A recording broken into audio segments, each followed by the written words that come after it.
हिंदू पुराणों में भगवान विष्णु के वाहन गरुड़ और भगवान सूर्य के सारथी अरुण की जन्म कथा बेहद रोचक है। ये दोनों भाई महर्षि कश्यप और उनकी पत्नी विंता के संतान थे, लेकिन इनका जन्म एक अनोखी घटना का परिणाम है। तो कहानी शुरू होती है वालखिल्य ऋषियों से, जो क्रतु ऋषि के 60,000 पुत्र थे और अंगूठे जितने छोटे कद के थे। एक बार ये ऋषि महर्षि कश्यप के यज्ञ में मदद करने गए। यज्ञ के लिए लकड़ियां लाने की जिम्मेदारी इंद्र और वालखिल्य ऋषियों को दी गई। इंद्र ने अपनी ताकत से झटपट लकड़ियां ला दी, लेकिन छोटे ऋषि धीरे धीरे काम कर रहे थे। इंद्र ने इन ऋषियों के छोटे कद का मजाक उड़ाया, जिससे वे बहुत गुस्सा हो गए।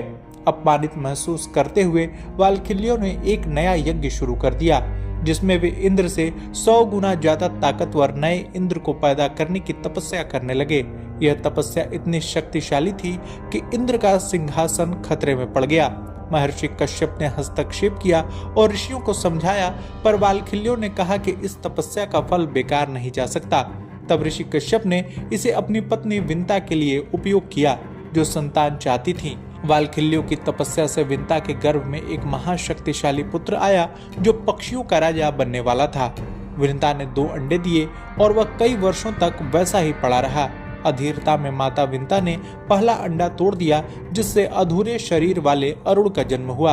अरुण ने मां को शाप दिया कि तुम्हें अपनी सौत कद्रू की गुलामी करनी पड़ेगी और वह सूर्य देव के सारथी जा बने। आज भी सूर्योदय के पहले की लालिमा अरुण का ही रूप है। दूसरे अंडे से गरुड़ का जन्म हुआ, जो स्वर्णिम रंग और अपार शक्ति वाले थे। वे सभी पक्षियों के स्वामी और भगवान विष्णु के वाहन बने। बाद में गरुड़ ने अमृत लाकर अपनी मां को नागों की माता और अपनी सौत कद्रू की दास्ता से मुक्त करवाया।